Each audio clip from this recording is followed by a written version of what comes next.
자, 안녕하세요. 단밤 주식 클래스의 찌남 K입니다. 오늘은 2021년 1월 30일이고요. 코스피, 코스타 3천 붕괴. 정말 매수해야 할까? 살아남는 것이 강한 것이다. 삼성전자, SK하이닉스, LG화학, 네이버, 현대차, 대응방법에 관해서 말씀 나눠보도록 하겠습니다. 본 내용은 초보 투자자, 그러니까 소위 얘기하는 주린이 분들, 특히 코스피 지수 3014포인트 이상에서 매수하신 분들 중에 투자금이 100% 들어가셔가지고 이제 현금이 없으신 분들을 위한 내용입니다. 투자에 영향을 미칠 수 있는 내용이고요. 투자에 참고만 하시기 바라겠습니다. 모든 투자의 책임은 여러분에게 있습니다. 참고라는 단어는 살펴서 생각하는 거예요. 그래서 내용을 보시고 도움이 안 될 것 같으면 그냥 버리시면 됩니다. 도움이 된다 생각하시면 자기의 매매 원칙에 일부라도 적용시키면 됩니다. 이 영상을 보시면 앞으로 어떤 흐름의 주식시장이 진행될 것인지 예상할 수 있고요. 어떤 대응을 해야 하는지 생각해 볼 수 있습니다. 부디 모두 성공 투자하시길 진심으로 바랍니다. 현재 시장 상황과 수급으로 본 코스피랑 2008년 리먼 사태와 또 비교해 보고요. 대응 방법에 대해서 말씀 나눠보도록 하겠습니다. 일단 현재 상황이에요.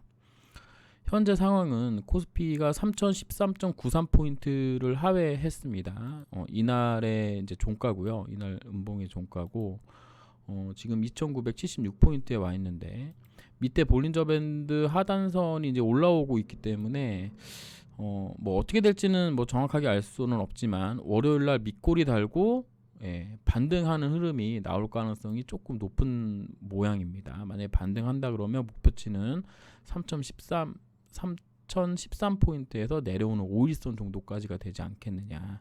혹은 요날의 이 양봉의 중간값 정도 가능하지 않을까라고 생각하고 있습니다. 미국 시장은 금요일날 떨어졌어요. 금요일날 떨어져서 12,998포인트 나스닥 기준입니다. 여기를 찍고 지금 올라와 있는 상황이에요. 지금 박스권을 만들어 놓은 하단 라인에 지금 들어왔다라고 보시면 되시고 일단 볼린저 밴드 상으로는 아직 여유분이 좀 남아 있는 상황입니다. 미국 증시와 우리나라 증시를 단적으로 비교를 해보면 우리가 이렇게 이제 엄청난 상승을 이뤄낼 때 얘네는 여기서 박스권을 했고요. 우리가 쌍봉 찍을 때 얘네는 최고점을 찍었어요. 그래서 조금 더 뭐라 그럴까, 우리가 속도가 너무 빨랐다.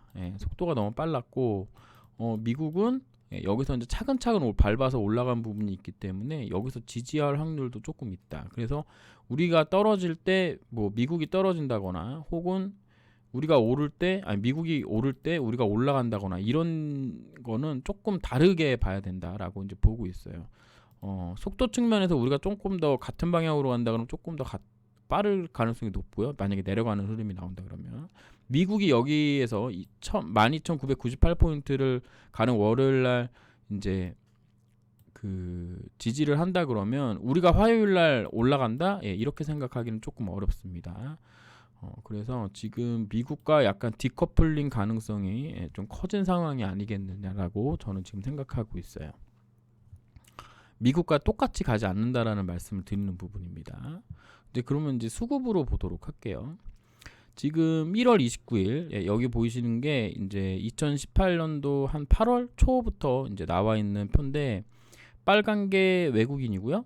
그 다음에 녹색이 기관이고 파란 게 이제 개인 보유 수량이에요. 1월 29일 기준으로 2018년 8월부터 57조 원을 지금 개인이 보유하고 있고 기관하고 외국인은 한 62조 원 정도를 매도해 있는 상황입니다. 중요하게 보는 관점이 여긴데요. 1월 28일 이거 왜냐하면 여기서 이제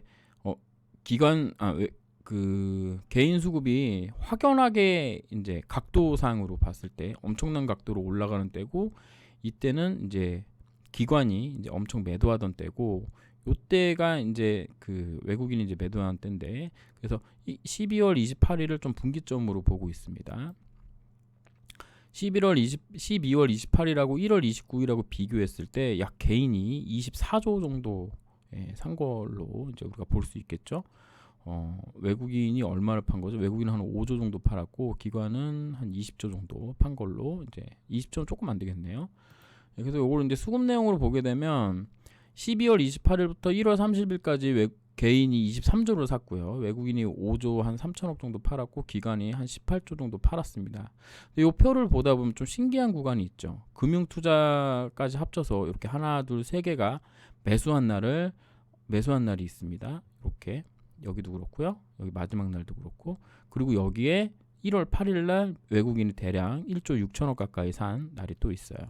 요런 날들을 이제 다 보면 1월 25일, 1월 19일, 1월 7일 하고 8일, 그 다음에 12월 30일, 12월 28일 날 금융투자까지 들어오면서 기관계가 이제 매수로 잡히는 그런 구간이 있었습니다. 그래서 그 구간을 이제 보기 전에 그 아까 봤던 표에서 이 주식 주식 차트에 외국인 기관 개인 보유 수량을 같이 올려놓은 차트예요. 그래서 이렇게 딱 보시면 1월 25일부터 19일 사이에 요때 이제 막 매수가 들어왔고 잘 보시면 개인들이 팬데믹 때부터 쭉 올려서 여기까지 온 걸로라고 이제 언론에서 많이 얘기하지만 실제로 팬데믹으로 이렇게 올린 다음에 여기 고점 뚫어준 건 외국인이 뚫었어요. 여기 고점은 외국인이 뚫어줬고 그리고 여기 그 외국인이 이 박스권 고점을 뚫어주고 나서 그 다음에 만들어진 고점도 외국인이 뚫어줬습니다. 그때 이제 개인하고 같이 이제 뚫었고요. 그리고 쭉 올라가다가 또 하루 이틀 쉬고 다시 뚫은 자리도 외국인이 뚫어놨어요. 그래서 잘 이렇게 생각을 해보면 어떤 느낌이냐면 우리가 이제 호가창에서 이렇게 보다 보면 뭐 가령 10,000원이라고 할게요. 10,000원에 30만 주가 쌓여 있잖아요. 그리고 여기 뭐 밑에 뭐 이렇게 있어서 여기 뭐 100만 주가 이제 매도 호가, 그다음에 뭐 한 10만 주가 매수 호가라고 쌓여 있다면 여기 30만 주를 누군가가 빵 하고 뚫어주듯이 얘네가 중요 저항 라인을 뚫을 때 외국인이 또 들어와서 뚫어줬다는 거죠. 그러니까 개인이 뚫었다기보다는 외국인이 뚫고 개인이 추세를 만들었다라고 보는 게 저는 조금 합리적이라고 보고 있습니다. 그래서 이걸 이제 삼성전자에 대입해서 보면 1월 25일은 배당 날이었고요. 그다음 여기가 이제 여기 12월 28일이 이제 배당락이었고 12월 30일 날 이렇게 만들었던 박스권 돌파를 외국인이 시켜줬고요. 그다음에 1월 7, 8일 날 이렇게 갖다 올려붙였고 여기서 한 번 더 올려붙이고 그리고 여기서 또 올려붙였어요. 그래서 보면은 중요한 라인을 외국인이 돌파를 해주고 그거에 따라서 개인들이 산 게 아니겠느냐. 그래서 개인들이 이제는 안 사면 안 돼요라고 샀던 라인이 여기라는 거죠. 근데 봉의 모습이 너무 사납잖아요. 심리적으로 광분한 개인의 심리를 이용해서 외국인이 중요 라인을 돌파시키는 속임수로 고점에 개인들에게 물량을 떠넘긴 건 아닐까라고 생각할 수도 있는 부분이다라고 저는 보고 있습니다. 그렇게 삼성전자를 보시면 아시겠지만 삼성전자도 개인들이 다 올린 게 아니라 외국인이 여기 라인 돌파시킬 때 외국인이 들어와서 돌파를 시켜줬어요. 맞죠? 그리고 쭉 올라가는 동안 계속 팔다가 여기 이렇게 뿅 하고 올라올 때가 요거거든요. 이걸 만들어주고 개인들이 또 여기서 사서 여길 또 올려붙여주고 요런 변곡점, 요렇게 차트가 이렇게 될 때 요거 첫 번째 복 나올 때 외국인이 다 했어 이거를. 여기도 그랬고 여기도 그랬고 여기도 그랬고. 그래서 지금 보면 종합지수가 삼성전자랑 또 거의 비슷하게 가기 때문에 여기 올렸던 부분을 외국인이 같이 끌어준 거라 그러면 외국인이 좀 큰 그림 그린 게 아닌가라는 생각도 들고 있습니다. 종합지수도 실제로 그렇습니다. 그러면 이제 우리가 들어온 부분을 볼게요. 1월 4일 이후로 개인이 여기까지 22조를 지금 매수되어 있는 상황이에요. 그리고 3013포인트를 돌파하던 때를 우리가 돌파하고 나서 있었던 1월 11일자 이후로 본다면 여기서 20조가 있습니다. 그러니까 무슨 얘기냐면 지금 여기 위에 요 쌍봉 만든 여기 위에 지금 20조가 있는 거예요. 여기 20조가. 이 20조를, 그러니까 여러분들이 세력이라고 생각해 보세요. 여기에 개인들이 20조가 물렸어요. 지금 종합지수에 여기 20조가 물려서 오늘 이제 지난 금요일 날 깼어요. 그래서 여기를 이제 내가 세력이니까 이걸 들어 올릴 거야. 그럼 20조를 다 받아내야 되잖아. 20조 이제 본전에 오는 사람들이 본전 물량을 이제 버릴 거 아니에요. 그럼 그거 다 받아서 이렇게 바로 올리겠어요? 여러분들이 생각하실 때는 어때요? 저는 못한다고 봐요. 진짜 돈이 많아도 내가 100조가 있어도 이 짓거리는 안 할 것 같아요. 너무 리스크가 크거든요. 20조를 어떻게 다 받아요? 그리고 더 문제는 뭐냐면 얘가 고점 라인이기 때문에 여기까지 다시 올라가잖아요. 그럼 여기서 샀던 아까 처음에 봤죠. 50조 물량이 어디서 터져 나올지 모르는데 이걸 어떻게 해? 그래서 저는 최소한 단기적으로 단기가 20일인데 20일 조정이 이젠 시작됐다. 20일 조정이 이젠 시작됐다라고 보는 입장입니다. 자, 이제 수급으로 봤고요. 그럼 리먼 사태랑 좀 비교를 해볼까요? 이쪽이 2008년도 리먼 사태 때 올라왔던 부분이고 이쪽이 이번에 올라왔던 거예요. 차트를 보시면 2007년도에 고점 찍고 1193포인트 고점 찍고 2000포인트 못 찍고 난 다음에 892포인트 찍은 다음에 반등을 93% 가까이 했어요. 그리고 나서 박스권을 만들고 그 다음에 여기까지 올라온 게 여기 위치 한 2100포인트 정도까지 올라온 게 지금 현재의 모습이라고 보고 있어요. 보시면 얘도 2018년부터 추세적으로 하락을 쭉 하다가 팬데믹으로 한참 두들겨 맞아서 44.79%, 그러니까 이제 2008년도랑 비교했을 때는 2007년 8년도에는 57.22% 떨어졌지만 이때는 44.78% 떨어지고 바로 반등했고요. 얘도 바로 반등한 게 93%고 얘는 70% 반등했어요. 그리고 박스권을 만들었는데 이게 주봉이니까 좀 짧았죠. 많이 짧았습니다. 많이 짧게 한 후에 44%가 올랐고 얘는 39.60%가 올랐어요. 거의 비슷한 흐름으로 올랐습니다. 지금 조금 희망적인 건 뭐냐면 주봉상 이렇게 조정을 받고 이런 파동이 한 번 더 남았다는 거예요. 이 파동이 지금 2008년도랑 비교해 봤을 때. 근데 문제는 뭐냐면 얘는 이제 하락을 처음 시작했죠. 그러니까 지금 이 봉이 여기 봉인지 여기 음봉이 여기 봉인지 그건 알 수 없다는 거예요. 그러면 2008년도에 지지받았던 라인을 우리가 한번 볼게요. 2008년도에 지지받았던 라인은 1897포인트 라인을 지지를 받았어요. 여기가 박스권 잠깐 쉬었던 박스권의 하단 라인 정도 되는 거죠. 근데 얘가 여기서 이렇게 올라갈 때 이런 식으로 뭔가 파동을 그리면서 올라갔는데 얘는 일자로 올라갔죠. 거의. 그나마 좀 쉬었다 갔던 자리가 여기거든요. 그게 2772포인트예요. 근데 얘는 첫 번째가 이제 여기 1897포인트 자리이기 때문에 요런 자리에서 주봉이다 보니까 뭐 정확하게 맞고 뭐 일봉에도 정확하게 맞지는 않지만 대충 요런 라인이라는 거죠. 그럼 이거를 이평선을 갖다 대보도록 할게요. 이평선을 갖다 대보면 12주선이랑 48주선이에요.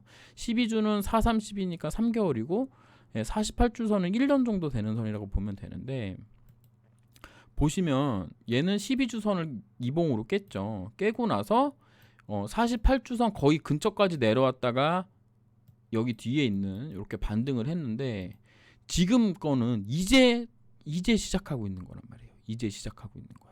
아직 12주선도 안 깨졌어요. 그럼 이거랑 단적으로 비교했을 때 얘는 12주선을 깬다 그러면 충분히 2772포인트까지 올 가능성이 좀 있는 거예요. 무슨 얘기인지 이해하시겠죠? 이평선 관계까지 본다면 왜 이평선이 이렇게 차이 나냐면 여기서 얘는 거의 한 10개월 가까이를 쉬었는데 얘는 두 달, 세 달밖에 안 쉬었단 말이야. 여기 모습이. 그것 때문에 이평선 올라오는 시간을 얘가 벌어주질 못했어요. 얘가 급하다는 얘기인 거예요. 그리고 더 재밌는 건 뭐냐면 이렇게 떨어졌던 거랑 이렇게 올라간 거랑 비슷하고 이렇게 올라갔던 거랑 이렇게 올라갔던 거랑은 또 비슷해요. 무슨 얘기냐면은 지금 차트를 여길 기준으로 딱 접으면 비슷하다는 얘기인 거야. 물론 뭐 여기 라인이랑 여기 라인이랑 좀 다르기는 하지만 비슷한 흐름이라는 거죠. 무슨 얘기인지 이해하시나요? 그러니까 떨어질 때 얘는 빨랐고 얘는 떨어질 때 빨랐고 올라갈 때 좀 쉬었고 얘는 떨어질 때 좀 쉬었고 해서 이거를 여기를 중심으로 반으로 접으면 비슷하다는 거예요. 자, 여기에 이제 피보나치로 재보도록 할게요. 2008년도의 저점, 2008년도 여기서부터 여기까지 상승한 거에 61.8% 정도까지 떨어졌어요. 근데 얘는 지금 여기 61.8%짜리가 2884포인트인데 쉬었던 자리랑 이평선 깨는 자리랑 다 생각해 봤을 때는 50% 정도까지 빠질 수 있는 거죠. 2766포인트 정도까지. 요렇게 계산이 되는데 여기서 이제 한 가지 그 예외가 있다면 여기 이렇게 큰 주봉상에 큰 양봉을 달았기 때문에 여길 기준으로 이렇게 박스권을 할 가능성도 있어요. 있어요. 그 부분을 뭐 이렇게 반론하는 건 아니에요. 패턴상으로 이것도 가능해요. 이것도 가능하다는 말씀을 추가로 하나 더 드리고요.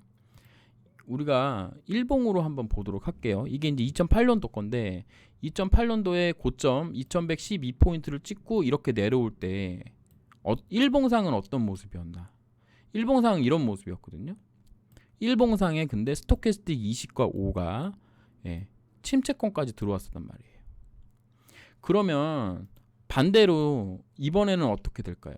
이번에 3266을 찍고 내려오면은 얘도 결국 20과 5가 침체권에 들어올 때까지 떨어져야 된다는 얘기인 거거든요. 물론 단기 반등 할 수 있어요. 단기 반등하고 뭐 다시 여기 박스권 안에 들어올 가능성도 있지만 지금 쌍봉 맞고 떨어진 거기 때문에 떨어지는 게 지금 파동상으로 봤을 때는 이게 1파동이에요. 이렇게 1파동 들어줬다가 다시 깨고 하나 둘 A, B, C 이게 이제 소위 얘기하는 엘리어트 파동이고요. 실전에서 한 5개도 가능하거든요.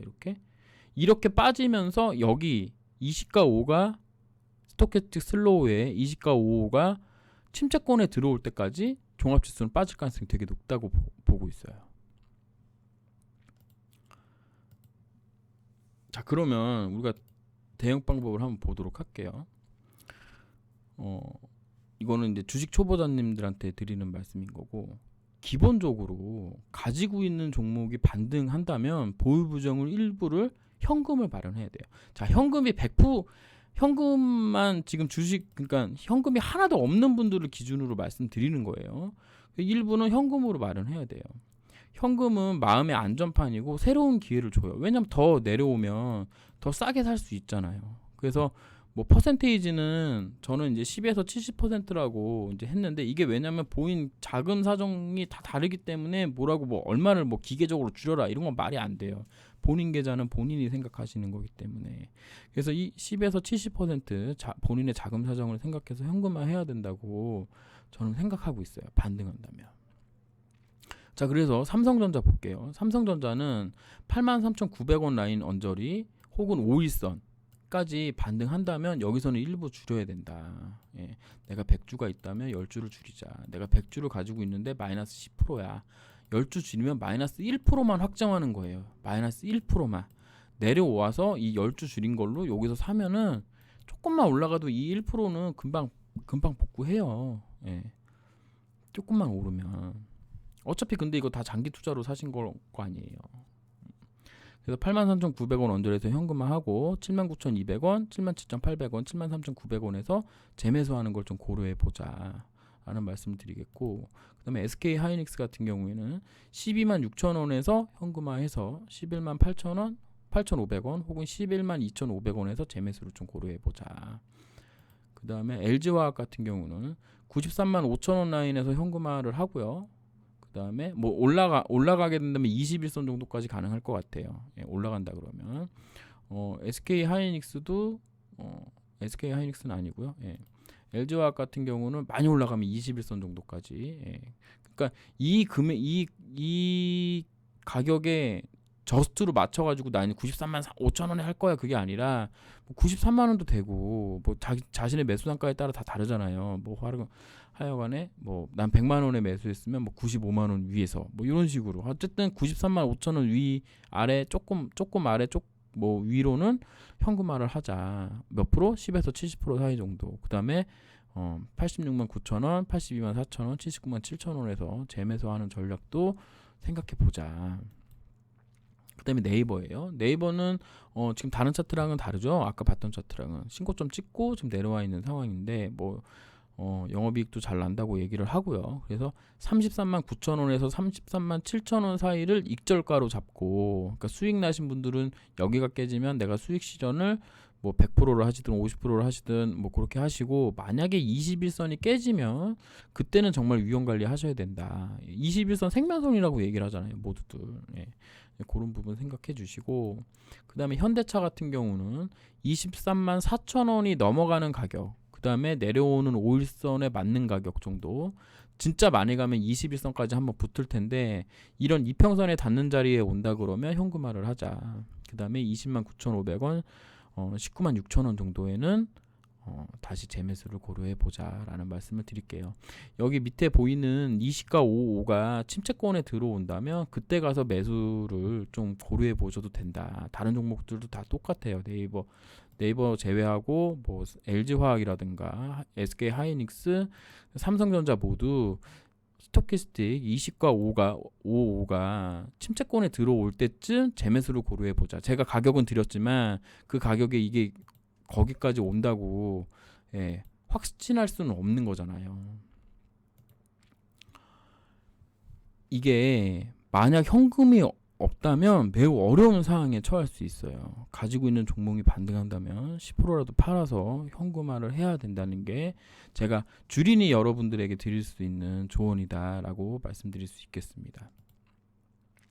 그래서 현재 시장 상황하고 수급 상황, 그 다음에 리먼 때랑 비교해봤고요. 대응 방법도 우리가 봤어요. 장기 투자는 고점에서 매수해서 본전 올 때까지 기다리는 것이 아니에요. 이건 존버예요.